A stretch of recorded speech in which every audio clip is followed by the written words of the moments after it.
Perfect. Thank you. Go ahead.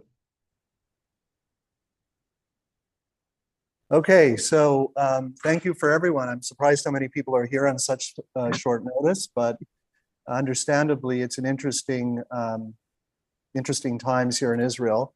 I'm incredibly appreciative of the Frieds, Yael Lachyani and Niv Tuvia to be joining us. Over here, it's 11 o'clock at night, so it's not easy for these guys to be joining us at this time.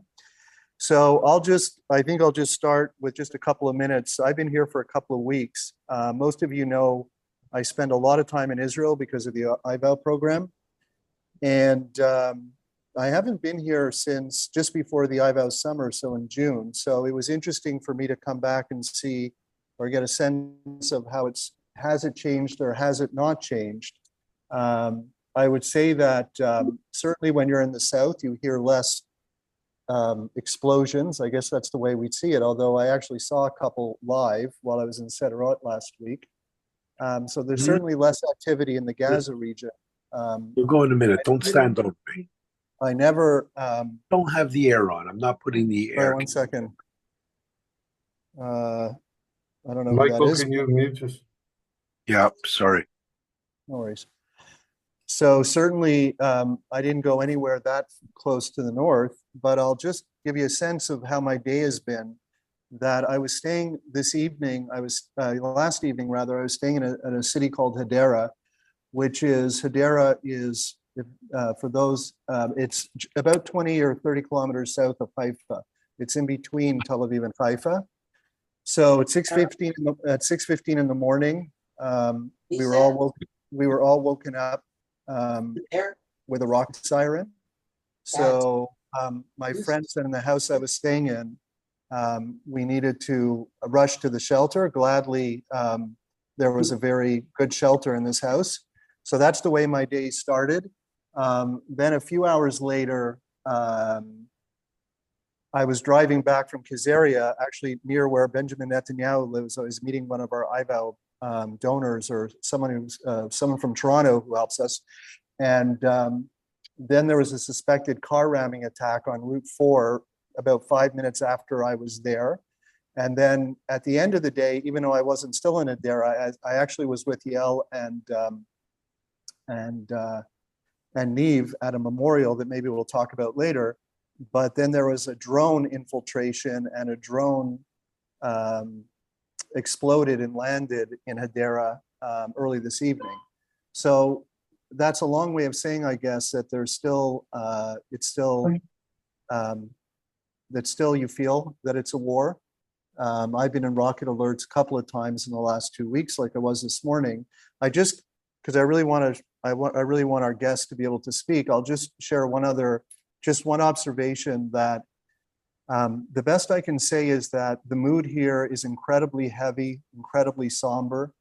Part of it may be because it's been the period of October 7th and Simchat Torah and the different memorials. Like I said, Yael, myself, and Niv were at a memorial earlier this evening. Maybe it's partly because of that, but surely it's also partly, if you've been following the news, I mean, I've even lost count in the last 10 days about how many soldiers have been killed in the last 10 days. Aside from civilians, for instance, in the terrorist attack in Tel Aviv a couple of days ago. And people, it's just exhausting and incredibly sad. And just by way of example, as I mentioned to some people before the meeting officially started, I'm currently right now in a home of good friends of mine.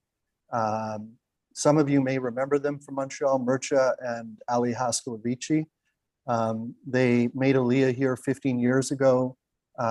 So I'm in their home right now. That's where I'm speaking to you from. And they live in what's called a yeshuv. It's like a kibbutz and a moshav. It's exactly like that, but it's not structured like a kibbutz and moshav. And it's a very religious Zionist yeshuv. And because of that, a lot of the kids here, or all the kids, serve in the army. In fact, just before Simchat Torah, their son Yehuda, who's only a few meters away from me, he was serving in Lebanon in a combat unit. He's a combat medic. And there's just so many thousands of families who are not sleeping at night. And the strain on this family with Yehuda being in Lebanon was something that thousands, like I said, of parents and families are feeling in the country. And so unfortunately, and Asher, I'm gonna ask you to run the video. Unfortunately, one of the young men from this Yeshuv, Evan Shmuel, his name is Malachi Yehuda Harari, 22, was killed a few days ago. He was one of the soldiers that was killed. And this is a Yeshuv, this is a community of only 300 families. Everyone knows each other. So of all, like, as I've said, there's easily been over 20 soldiers killed in the last 5 or 6 days. Mm-hmm. And unfortunately, Malachi Harari was one of them. So I just wanted to show you this video, which is a video of right outside the house. Like, it's, again, a few meters, just 1 second before you run it.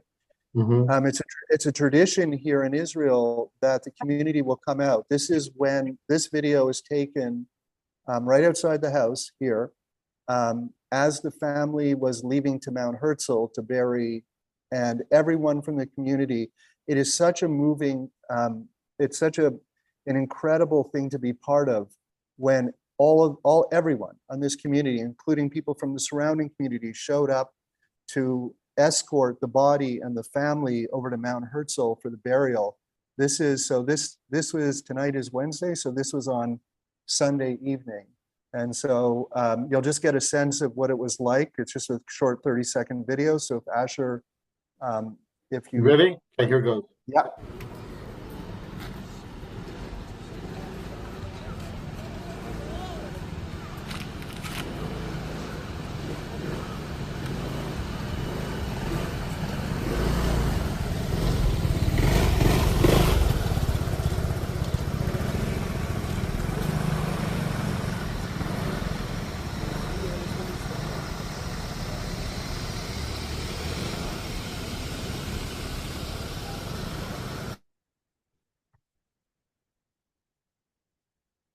Thanks, Asher. So very much, I would say this is a country very much still in the process of mourning and grieving.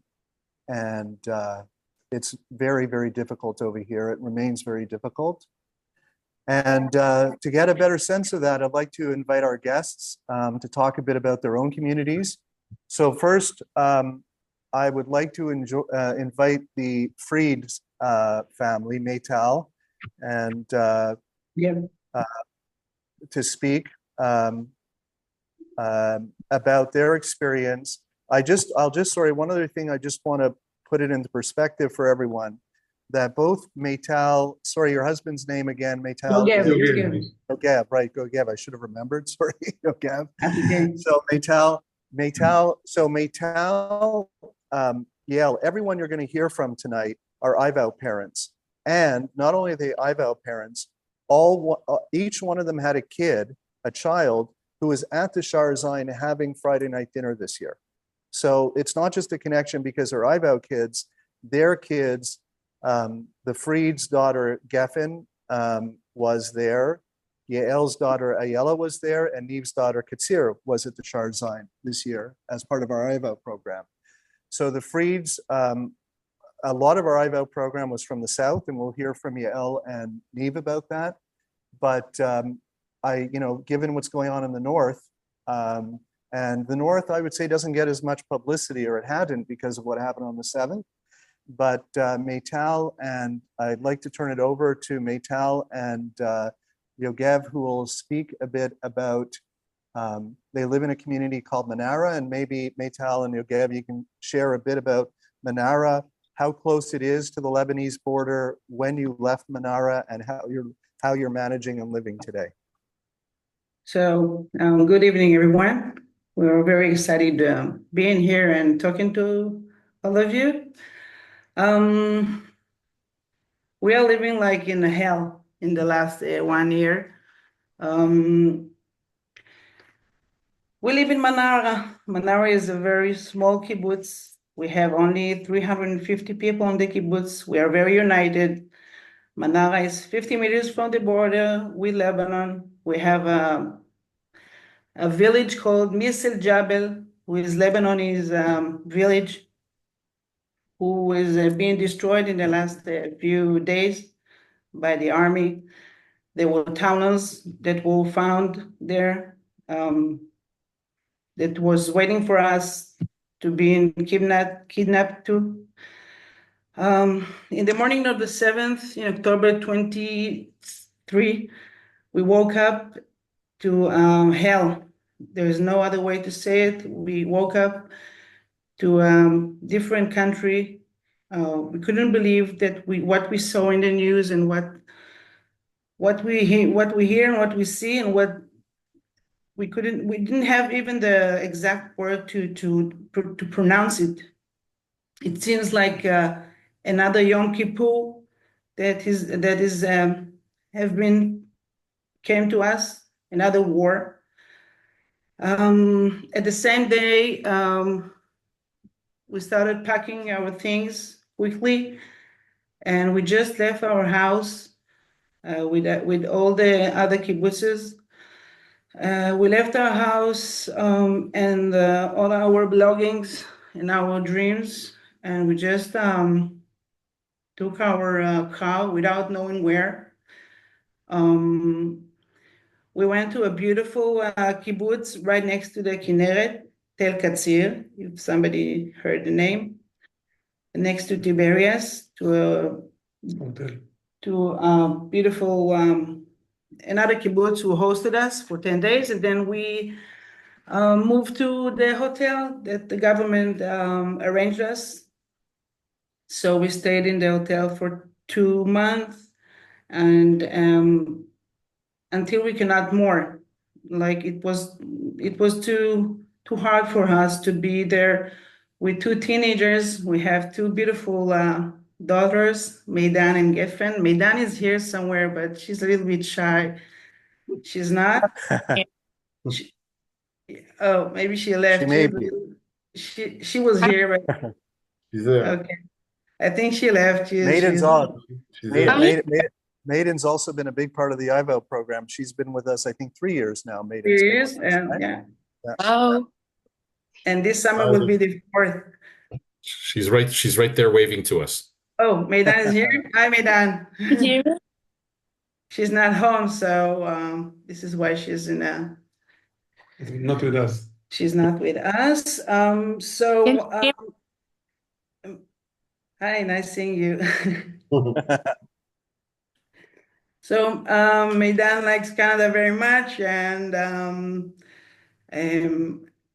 in the last summer, it was the last time when she was there with her sister Geffen. Geffen is 13 years old, and it was like a very nice time that they could be happy in Canada and to forget all the troubles here in Israel. We will tell you a little secret. We were there also. We came to visit in camp, and we traveled Canada for a month. So for us, it was like a little dream came true. So it was like a escapism, like we ran away from the reality here in Israel. It is very hard for us in the last year to be in Israel, to be part of what is going on, to be away from our friends, from our family, from our house, everything that we know. Manara is a very beautiful place. I have some pictures that I can share if somebody wants to see. Manara is in a very high mountain. We have snow once in a year. So and then we have a beautiful view coming up from our kibbutz. The kibbutz was built in 1943. one of the first people who came to Manara to build Manara was Rachel Rabin. Rachel Rabin is the sister of Yitzhak Rabin, the prime minister who were murdered in 1905.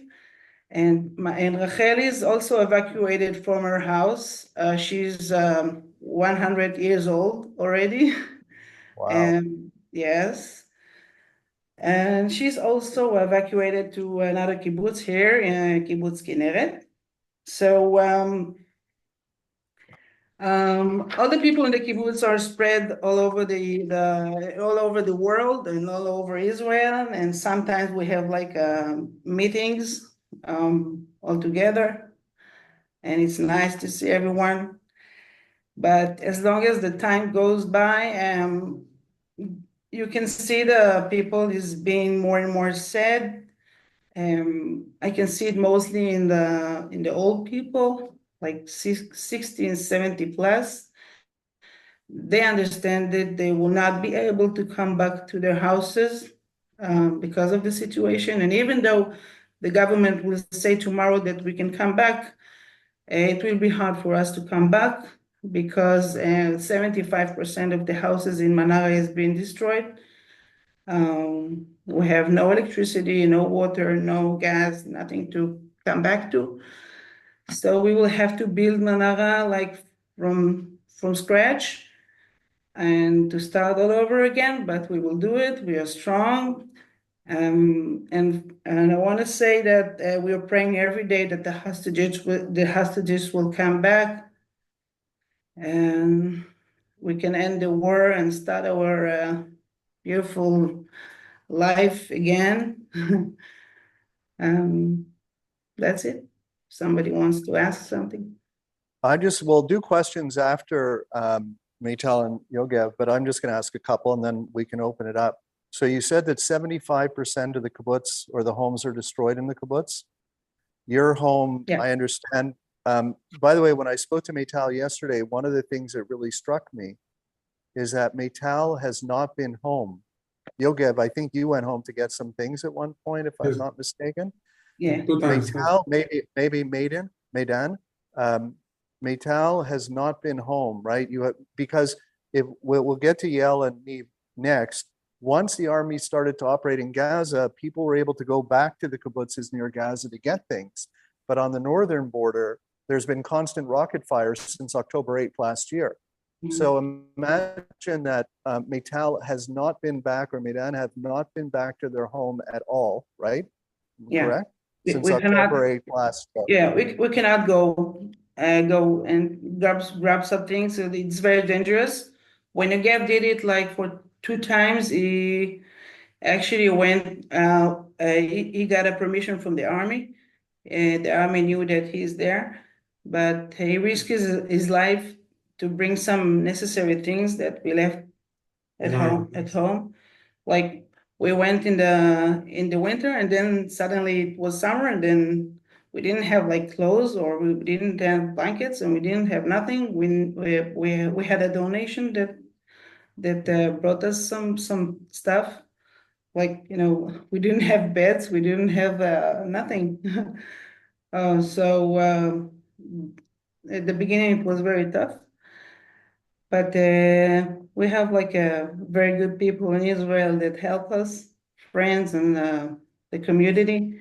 So we started to arrange things, and we have chairs, we have table, we have everything that we need. But we have each other, and this is the most important thing, that we have each other and we have a roof on top of our head. One other thing, just before we move on, with Maidan here, just about the kids, is the kids had friends, they went to school.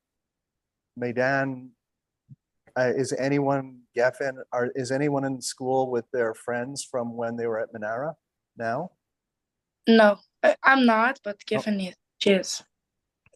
Geffen has some? Yeah. Friends? She's she's in the same school, but not in the same place. And I'm in a different school, different people. Everyone Like I didn't know anyone, but now like I have friends, but it's not the same people. Like I met new people. Right. So it speaks to the disruption of their lives over the past year. And as you said, Meital, I know that I've heard this from people in the South, maybe Yael and Niamh will comment on this, that the longer that people are apart, the reality is some people may never come back, right? Is that a fair way to say that? Yes, we already know that the 30% of the people that they were living in Manara before the 7th, they will not come back. In Manara, we have like 100 friends, like members in Manara. All the rest of the people are, renting houses and they will not come back. So we will have to build and also bring some new friends. Like Medan got new friends. Exactly. All right. Well, thank you. Let's move on to Yael and I just want to say another thing. Yeah, please. Thank you all for your donations, and thank you all for hosting the IVO kids in your Beit Knesset. So it's very important for us to see that we have friends in Canada. And thank you and toda. Thank you. Yes, sir. Thank you, Laurent. Thank you for saying that. Richard, before we go ahead, I just want to ask everybody, maybe it'll be easier with the questions, if you can put the questions in the chat, and then we can go through them at the end of all the speakers. I'll maybe a little more organized. So if you have a question, please type it into the chat box. Thanks. Okay, so Yael Lachyani. Yael is from a kibbutz called Nahal Oz. Maybe I'll let Yael speak a bit about just generally what happened on the 7th and the situation today about how the community is living. As you'll hear, they're also spread out in different parts of the country. And Yael was thrust into being the official spokesperson for Nahal Oz right after October 7th. And so she would often be on the media here, especially when, Yael, if I'm not mistaken, when it's the only group of hostages that were released. If I remember, you were doing press conference. Some of the hostages from Nahal Oz were thankfully came home. And so, Yael, you were handling it at that point, if I'm not mistaken. Is that correct? Yeah, it wasn't a press conference because all our release was released under 18 or went straight to the hospital. So it was with the families, but not with the hostages. Yeah, it's understood. not. Understood. Yeah. So Yael is very well versed in, I would say, the kibbutz affairs. And so I'll let Yael take it from here. As I mentioned, Yael's daughter, Ayala, was with us also in IVOW. And we've gotten to know each other over the last year quite well. And when I visited Nahal Oz for the first time after October 7th, Yael happened to be there as well. We saw each other. So anyhow, Yael, I'll turn it over to you. And maybe also, I think a lot of people would be interested in hearing the current sense. There's 2 hostages that remain from Nahal Oz, Tsaki and Omri, and I think people would be interested in hearing what the sense is about the situation with the hostages. Okay. So good evening, everyone, and thank you for being here and listening and being with us through this terrible year. My name is Yael Lachyani or Lachyani. It depends how is your I always say Lachyani, as you know. Yeah, but my husband worked at the US, so it's Lachyani is easier for them. I was born and raised in Nahal Oz, and I raised my 3 kids in Nahal Oz. One is 19, one is 15, and Ayala is 12. My oldest son joined the army 8 months ago. So imagine yourself trying to run a life, caring all the time without even recovering. I'm not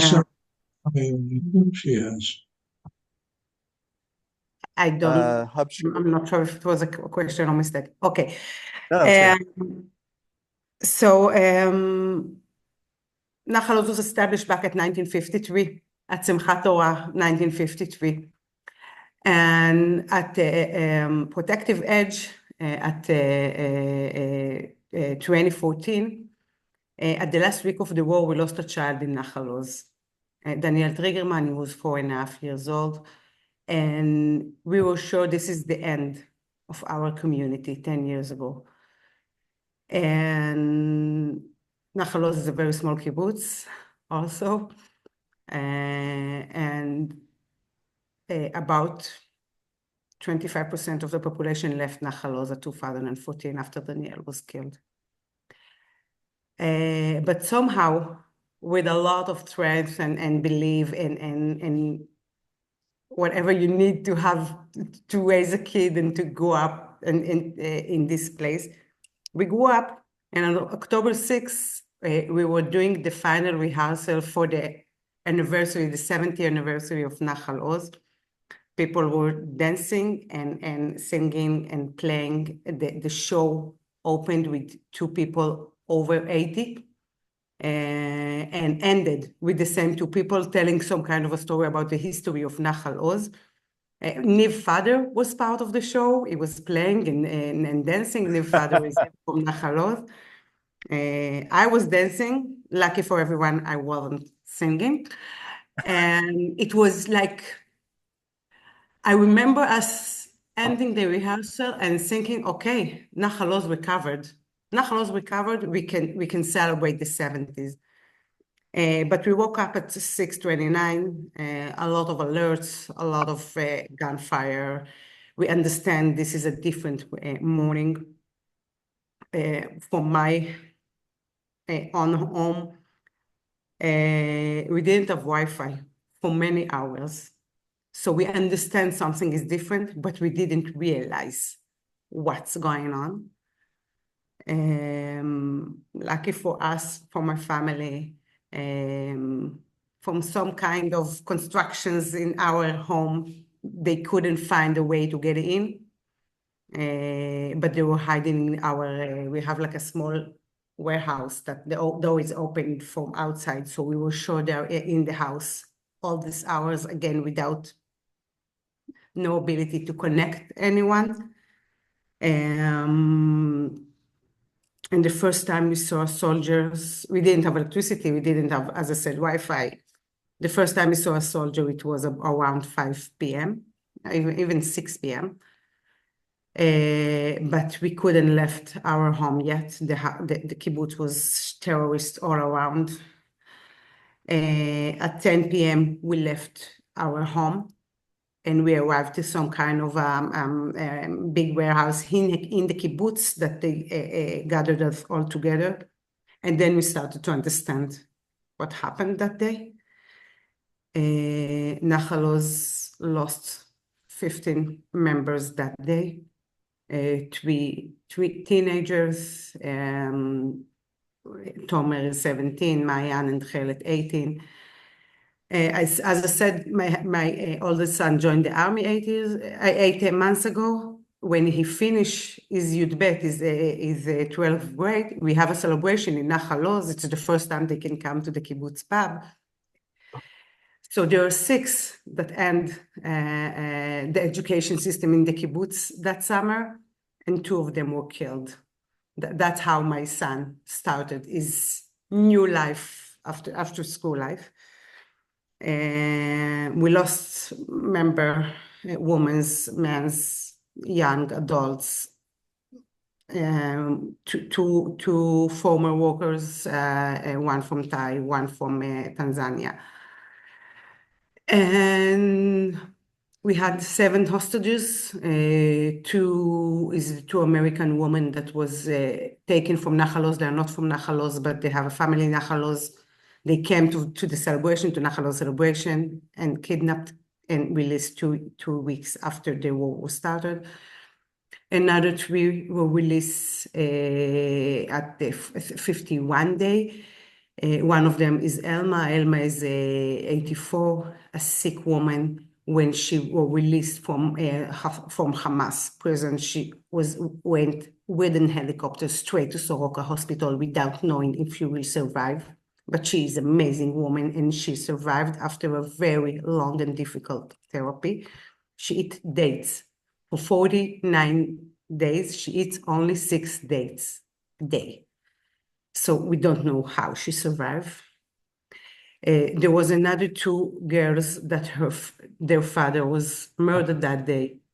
His partner, it was a second marriage, his partner was also murdered that day, and the brother from the second mother, the second wife, also murdered that day, and they were kidnapped.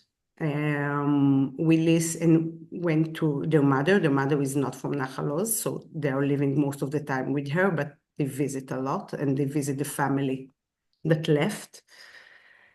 And we still have 2 hostages, Tzachi Dan and Omri Meran. Tzachi's daughter was in IVO program also this summer.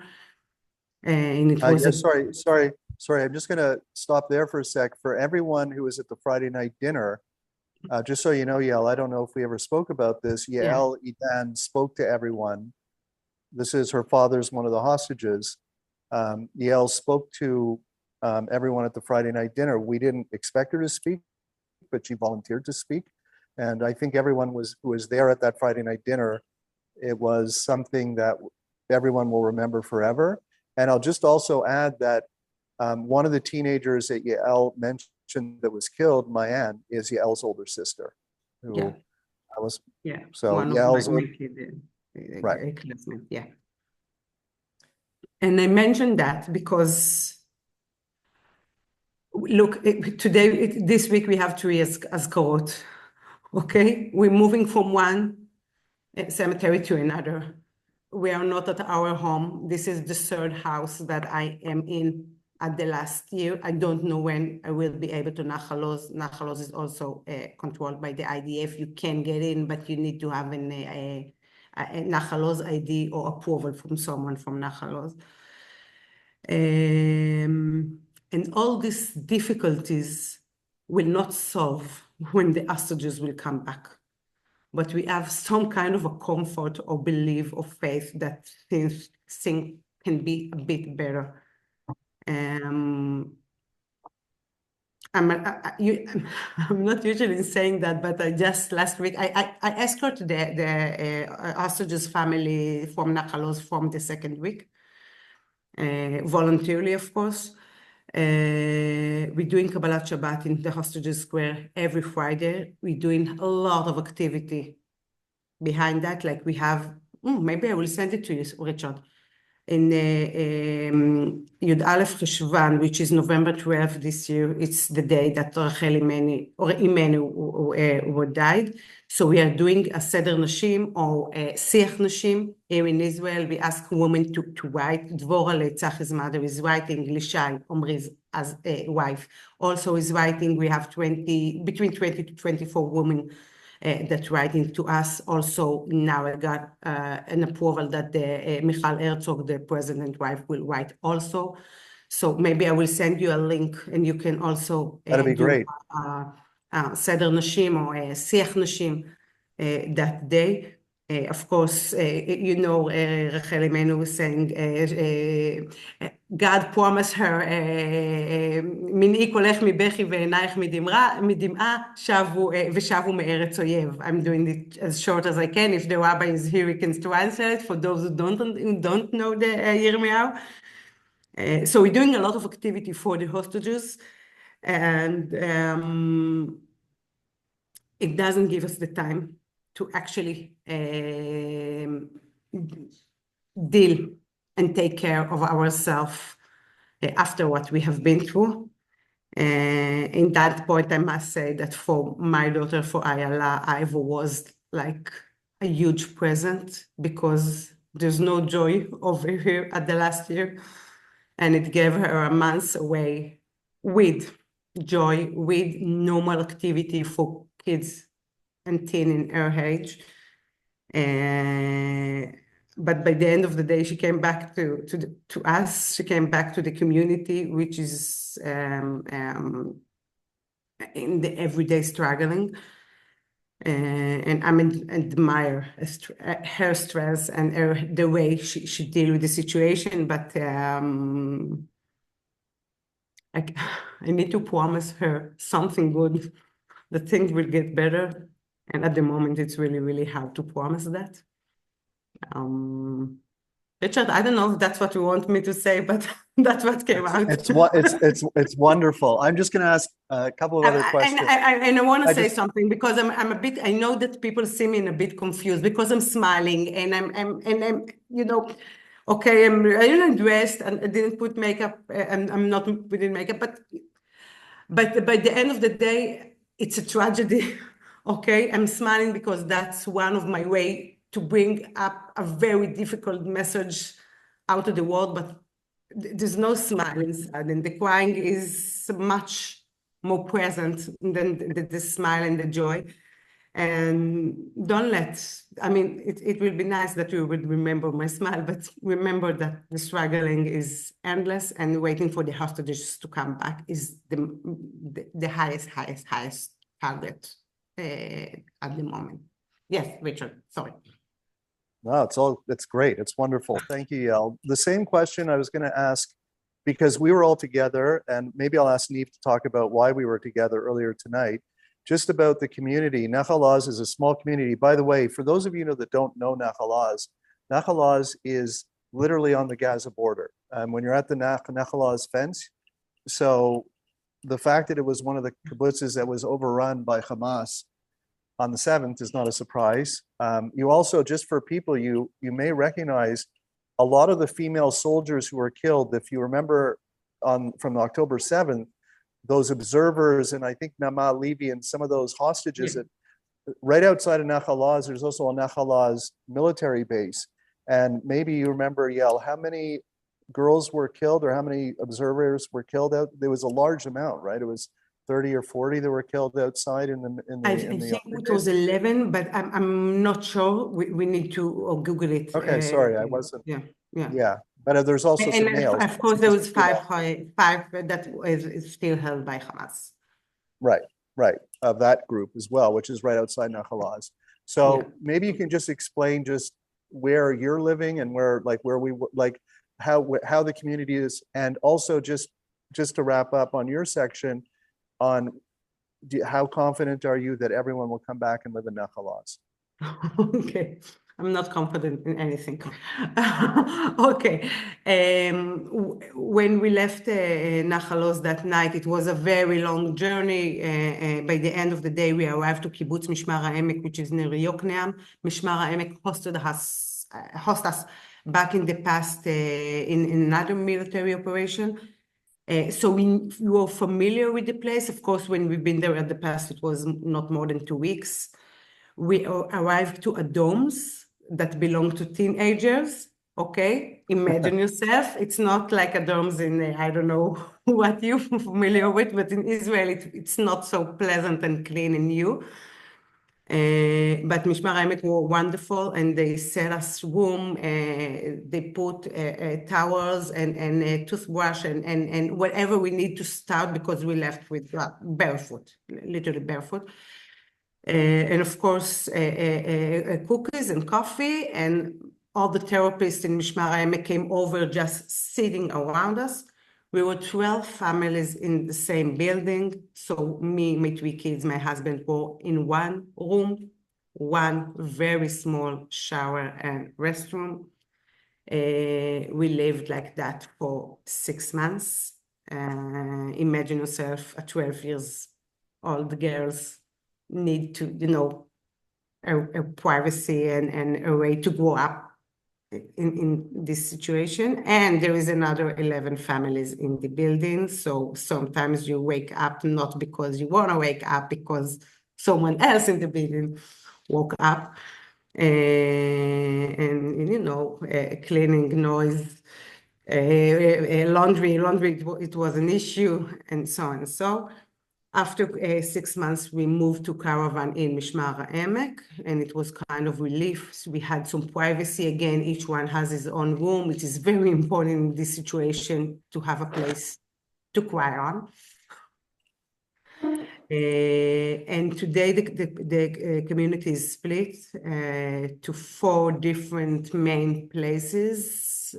Some of the families left in Mishmar Emek. Some of the families moved to Netivot. I moved to Netivot. Netivot is a city in the Western Negev. It's about 12 minutes driving from Nahal Oz, and we move over here because then the kids can go back to their own school, okay, after being in 3 different schools in the last year.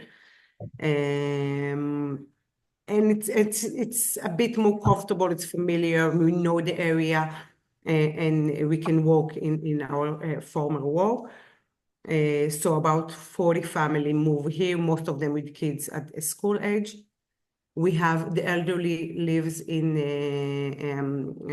elderly house in Bat Yam. It's really good for them over there, but they feel separate from the community. So the Kabbalat Shabbat in the Kikar hostages is really important for them. And we have some people that spread around because they couldn't find themselves in any one of these places. Some of the people moved to Nahal Oz, not more than 5 families. My mother also, she's a she had enough. I don't know how many people will move back to Nahal Oz. It's a question. And we are not really talk about it. We didn't really talk about it at the last year. We gave this year a year of understanding what each family wants and need to do. I don't know. Ask me in 2 years. I don't want to make any commitment or guess, because any guess will be not a good guess. Understood. Well understood. So thank you so much, Yael, for sharing from Nahal Oz. Niamh, you're here, I hope. And Niamh's going to kill me because he wakes up early in the morning and he's like he's not going to sleep tonight. Niamh, are you there? I hope. Yes, I'm here. Niamh is so Niamh's also going to kill me because I'm going to show a photo that he doesn't know I have. But we're in the presence. Niamh is from a kibbutz called Re'im. Re'im is, if you hear, everyone knows about the Nova Festival from October 7th. So they'll say that the Nova Festival is in Re'im, which it is. It's actually across the street at what's called, I guess, Niamh, it's called the Re'im Forest, right? Is what it's called, the Re'im Forest. Yes. So the famous Nova Festival, where so many hundreds of people were killed, was right across from the kibbutz where, as Yael mentioned, Niamh actually grew up in Nahal Oz, and his father, we keep seeing each other, we saw each other the last couple of days. His father is a resident of Nahal Oz, but Niamh now with his family lives in Re'im, which is just further down from Nahal Oz along the Gaza border. So I just want you guys to know, like, we're not going to ask Niamh if we're also lucky enough one day to have Niamh in our physical presence. We're in the midst of someone who would be considered a true hero from October 7th. Niamh, again, Niamh, we're not going to ask you to tell the story because we also would take, like I said, I was lucky enough for Niamh I actually walked through the Battle of Re'im with Niamh. But Niamh, and I think it's 5 others, right? Niamh, there were 6 of you who were on the kibbutz security squad. We began the morning with 6 people, 6 men. During the day, another few people from the kibbutz joined us. 4 police officers succeeded to enter the kibbutz in about 10 o'clock, 10 a.m. And we held the kibbutz. You can say that we succeed to push away the terrorists till the army started to enter to the kibbutz around 12 o'clock noon. So these Niamh and these other 4, originally, like Niamh said, it was the 6 of them. They literally held off all of the Hamas terrorists, and there were fatalities and people who unfortunately died in Re'im. But Niamh and it's unbelievable. Like I said, it would be amazing for Niamh to be able to take you to Re'im and walk you through the battle. But the fact that the size of the property and the fact that these guys, these 6 people, were able to protect all the inhabitants of Re'im, almost all of them, it's really a remarkable story. And in fact, Neve is flying, all of them are flying to New York to tell their story, all of the people on the security squad, right, in a couple of weeks. I may actually go meet them down there. Some of the Nahal Oz security team are going as well. Just before I let Neve take over, I want to just, can I share a picture here, Asher, if possible? You're asking a lot, but I'll do my best. Okay, because I'd love to be able to I'm share curious. this photo. I'm curious, what is the picture? You're curious what the picture is. So you have to make me the host, I think. Maybe I'll get someone else. I had a practice this afternoon. I was able to do it. Let me just see, maybe right now. There we go. Okay, here we go. Here's the photo. I think it's gonna let me do it. So everyone, that is Neve on Kibbutz Re'im. What he is doing there is pointing, again, I don't know how well everyone sees this, but Neve is pointing to a little hole in the tree. That tree, that hole he's pointing to is a bullet hole, and that tree saved Neve's life. Neve was in a battle with a terrorist, how far? About 10 meters away, Neve, or wherever it was. And Neve actually put his body behind that tree, and that bullet hole is a testament to the fact that the tree essentially saved his life. And so we're incredibly thankful to that tree, because Neve is here to talk about life and October 7th and Re'im and all of those things, and continue on because of that tree. So it's a very unique occurrence that a tree saves someone's life. And then Neve thankfully was able to, if I recall, Neve, you were able to shoot back at the terrorist and the Hamas person, right? And then he was out of danger. So there we go. So that's I just want to share that photo of Neve. Neve is in Re'im. Neve, maybe you can just talk a bit about, by the way, I think it's also interesting, Neve, I think that people have heard about a lot of volunteering. Neve runs the agricultural and harvesting in Re'im. And maybe a lot of you have heard over the last year how they've had to have a lot of volunteers. These kibbutzes still have to operate. They have to operate. They have, so many of them are agricultural kibbutzes. And so that's why Neve is going to be up at 5 o'clock in the morning. Neve, first, maybe you can share with everyone where the Kibbutz Re'im lives together, unlike Nahal Oz and unlike Manara. Yeah. So maybe you can talk about where you live or how the kibbutz lives today. So at October 7th, we've been to hell. Only at noon, at the 8th of October, we succeed to go out from the kibbutz, and we went to Eilat. We stayed in a hotel all together for about 2.5 months. Some quick members in the kibbutz started to look for a better solution for the people, because it's pretty hard to live with a big family in a small hotel room. So they managed to figure out a solution in Tel Aviv, that all the community will live together in 2 buildings, that we are the first resident of these buildings. They are basically new buildings, and with a lot of problems, because they finished the building in about 2 months instead of 8 months. So we can get in as quick as they can. I think we have a good solution here in Tel Aviv, but it's hard. It's hard to live like that. Small apartments. It's 2-room apartments with 2 families with 2 kids. 3 kids.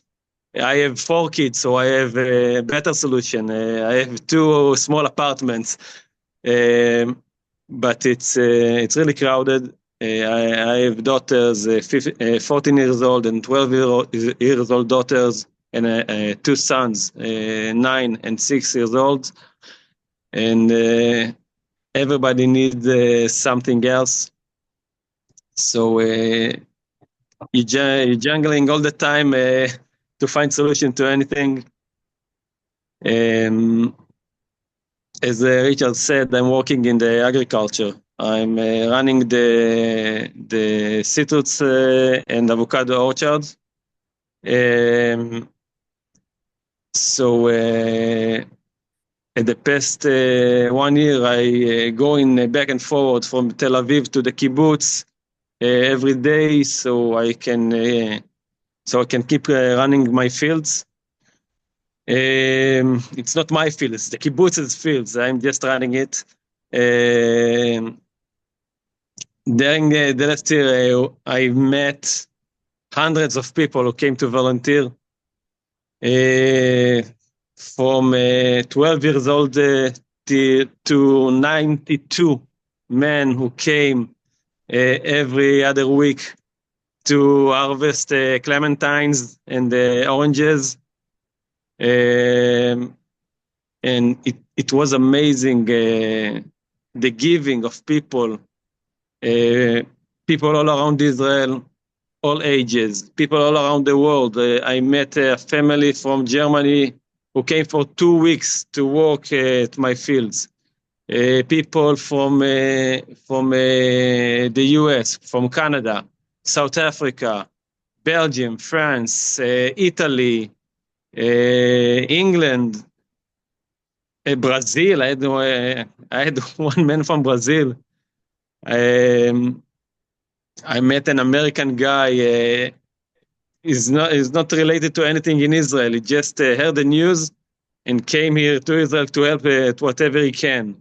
Came for 2 weeks to volunteer in whatever he can. He's not even Jewish. He's Christian. He's never been here. It was amazing to see the giving. It's hard. It's really, really hard to deal with a lot of people all the time. But it was heartwarming to see everybody's giving as the best they can, just to help you get back on your feet. We're still struggling every day to do our job. Doing agriculture from far away, it's pretty hard. It needs a lot of working hours, a lot of driving time to the kibbutz and back to the family. Everything is much more harder when you do it from afar. Neve, a question I think people would be interested here. You still need volunteers? Because a lot of people in Montreal like to know what they can do. Like, in other words, are you still relying on volunteers primarily? The last year was hard. By the way, one of the things, Neve hasn't said it, one of the things Neve told me is, can you imagine, you have to new people will show up every day and he has to teach. How exhausting that is, right? He has to teach, right, Neve? You have to teach people every day. You have to teach the work every single morning. You just live the same day every day. It's been like this for 10 months. Every day you live the same. Every day you woke up for. You don't know what it's gonna be. Big day. 50 volunteers, 2 volunteers, maybe 2 buses are coming, filled with people. You can't plan yourself ahead. It's nuts, and you need and this one needs coffee, and this one needs the toilets, and everybody needs something. It's madness. So are I there think- still, but every day there's still volunteers now? So after that year, I said I'm gonna take volunteers only when I need to. So right now I'm doing the best I can not to be needed, but I guess I will be needed in the next few months. I don't know when or what, because everything now, it's not nothing organized well, because you can't predict the future. So you can't know what it's going to be. It's not a factor that you know that on this date you will do this and that. You're working with nature. If the fruit is ready, you need to pick it. If it's too cold, so you can wait. If it's too warm, you need to pick it quickly. I don't know what I need, when I'm going to need it. You're But just you'll working manage. day by day. But you'll manage somehow. Yeah, I'll be fine. If you let me sleep, I will be fine. We'll let you sleep in a few minutes. Question about also just Re'im itself. So is there any expectation of when people can come back and live in the kibbutz? Actually, about 20% of the community came back. In Re'im, we said everybody will find his own way to deal with himself. You know, if someone thinks he needs more time to be in Tel Aviv, so be it. If someone is missing his home, so be it. Re'im is not like Nahal Oz. Nahal Oz is close by the IDF. Re'im is 4 kilometers away from Gaza Strip. And our situation is different than Nahal Oz. Yet we have some houses that are ruined. For example, my house is ruined. I can't come back to my house, so it's need to rebuild it. Everybody needs to find everybody will find his own solution, and the kibbutz will give his blessing.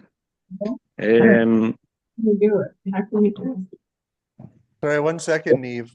Hubshers, your mute just came. Oh, there we go. Okay, we're all good, Neve.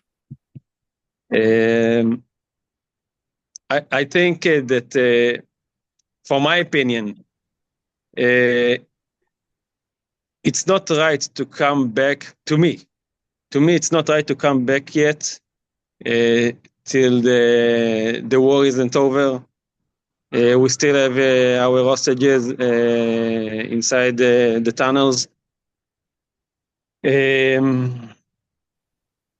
I want to come back. I want to rebuild my home. I want to come back to the place I love, the most beautiful place on earth. I want to go and travel in all this region, which I love. Right now, it seems absurd that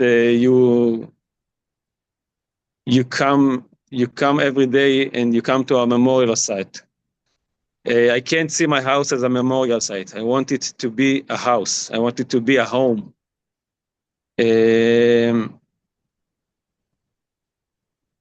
This is the only way that I can come back to. So hopefully sometime in the near future, right? Whenever that will I be. hope it will be tomorrow morning.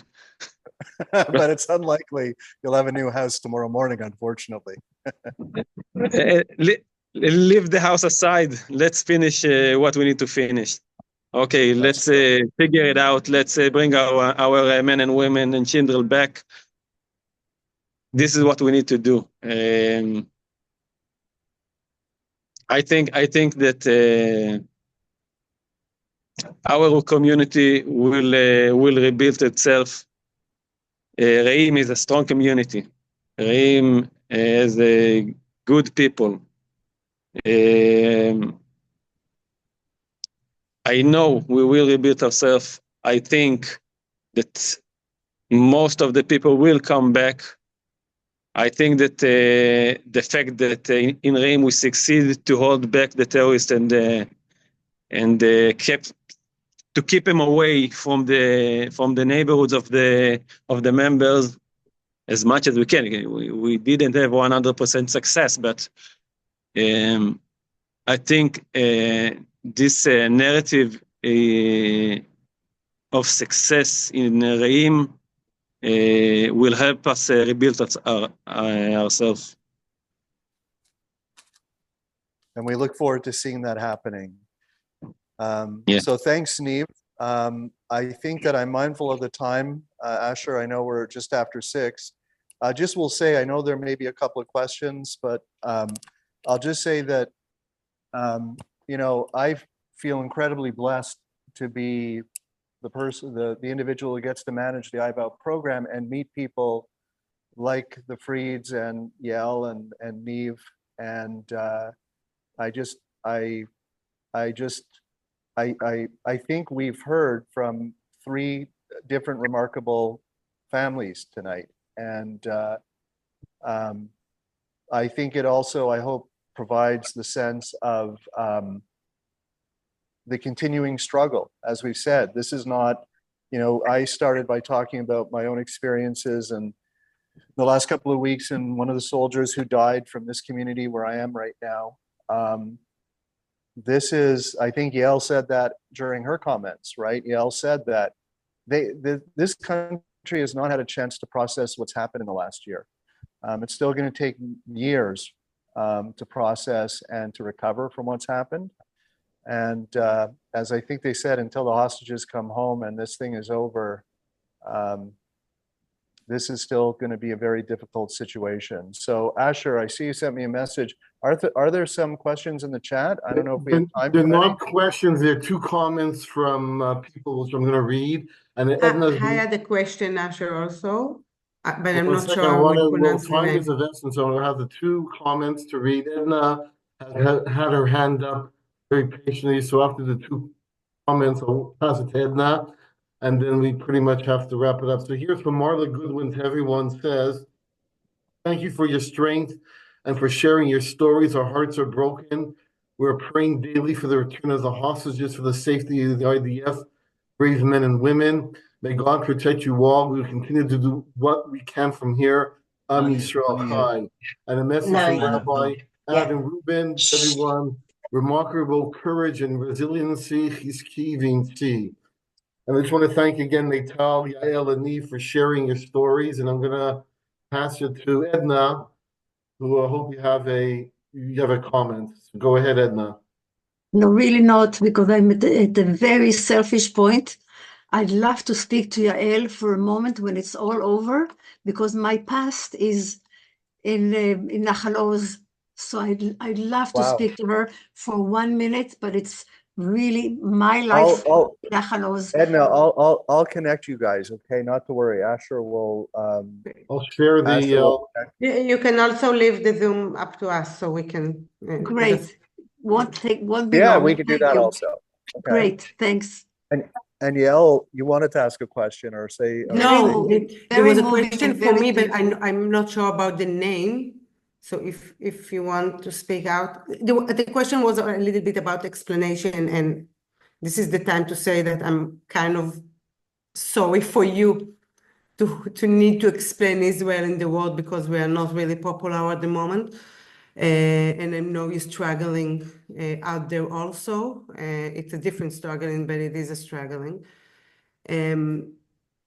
Richard said before, I was a spokeswoman of Nahal Oz for many years. I left the job. I don't like to be a spokeswoman. I did it again at October 7th, and now I'm moved to my former job. When I was the spokesperson of Nahal Oz, before October 7th, I used to say to anyone I met a lot, even Gotrash from the UN was in Nahal Oz, and I did a tour over 2 hours with him. And my message was always the same, that I made a separation between the population and the terror organization. Now, it's really hard to do it today at Gaza Strip, okay, to know who's part of Hamas and who's not. But it's not easy, it's not, we cannot stop saying that the population is not the issue, not in Lebanon, not in Syria, not in any other place in the world. Again, I'm putting Gaza Strip aside. But terror organization is a terror organization.